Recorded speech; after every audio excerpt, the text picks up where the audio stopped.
3 ways to tell that you're eating to escape. Welcome to Fitbyfood, where we outsmart binge eating without any restriction.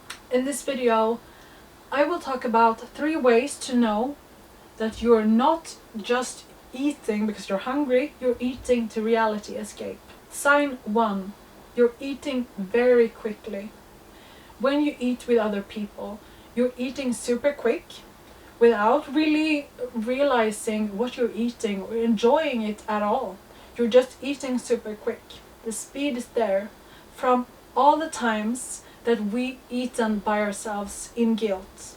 We eat quickly so that we don't have to face the responsibility of what we're doing, and we're doing it quickly because we want to shove down the feelings. So the pattern of doing it quick is still there, and it's there when we're eating with other people. We're not taking time to enjoy what we're eating. We're not really thinking too much. We're just doing it quickly. If you try to notice the speed of what you're eating, you can even take time if you remember to do it. See how quickly you eat and see how conscious you are when you eat. Do you notice the flavor? Do you notice the texture? Do you notice your surrounding, your bodily sensations? Or do you just shove it in and think of something else? It can even be like a blackout when we're eating. We might even not remember the experience from when we decide we want to eat something and when it's done. It's like the dissociation that happens makes us be unaware. We're not there, we're not present. We're somewhere else thinking of something or just like trying to distract our mind, but the body is shoving down the food. Number 2 is fixation. We think of something that we want to eat and we're trying to control ourselves, not wanting to eat the thing that we're focusing on, but it keeps coming back. And it might be something that you notice that happens. Maybe, let's say you're at night with your partner and watching something and you're starting to think of what you want to eat. And you know that you're not hungry because maybe you've eaten dinner. And you start to think about something that you can eat. And you notice that the thoughts come back. It's almost like it's a bit manic. You think about it like 4 or 5 times. And you have to notice this. Because maybe it's just surfacing up to your consciousness and you are thinking about the food a bit. But then you're distracted again. And then after a while you notice it so much that you go to the kitchen and grab the thing that you wanted to eat. But you have to notice how many times it comes up. This fixation is the body telling you that the coping mechanism is needed. But that's not what you hear. You just hear your thoughts fixating on food. So you think that my body must be hungry. But that is not really the case. It's just that maybe you're feeling a lack, and this is very uncomfortable to feel. Maybe you feel like something is lacking. I want something else, something more. And this is when the association comes up from every time before that you've eaten something to stuff down the feeling of lack. This is just a habit that comes up to the surface. It is not something that is set in stone that it will always be this way. This is just how it is up until this point. So number 1 is speed. Number 2 is fixation. Number 3 is quantity. You eat a lot and you eat until the plate is empty.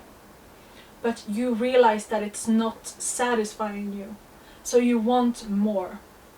And this is a feeling of the moreness, the fixation on wanting more is also a patterning of shoving down the feeling of lack, you wanting something more. If you're used to this, that you feel like I've eaten a big plate of food, but I'm not satisfied, I still have this snacking urge, it's also a sign that you are reality escaping by food. I'm not suggesting that you drop the snacking or the coping mechanism. At Fitbyfood, we actually keep this coping mechanism. The only thing is that we switch the foods we snack on. We switch onto a high-carb, low-fat diet so that we can keep the coping mechanism but still lose weight. We do this based on a biohacking system that there's more volume per calorie in high carb, low fat foods. This is a concept called calorie density. It's not something magical, this is just based on science. This is a way to keep the speed, the fixation and the volume, but do it in a way that's beneficial for your body and not harmful. And eventually, when you feel like you have more space, you have more awareness about this coping mechanism, and you can take more responsibility of this pattern, then we can start to approach your habits. On the Fitbyfood journey, we direct ourselves onto a healing path that is very gentle and takes baby steps. You will not get overwhelmed. You can do this at your pace. I suggest starting with changing the diet so that you can keep the coping mechanism and still lose weight. This helps you not get as triggered whenever you overeat, so the guilt is not as strong, but you can start to explore the topic of your binge eating behavior.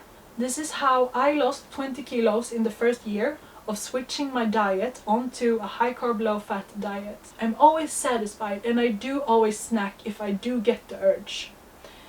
At this point in my life, I've eaten this way over a decade now, and I've done a lot of inner work, so I do not binge as I did before. It happens sometimes, maybe when I have my period, but not that often anymore. And this is a very gentle and careful and soft approach to healing binge eating once and for all. If you want more awareness on this habit, I suggest you subscribe and stick around. If you're ready to switch your diet and try something new, go to the getfitbyfood.com website and check out Module 1, which is the first step on your Fitbyfood journey. So thank you for watching, and remember, it is possible to get fit by food.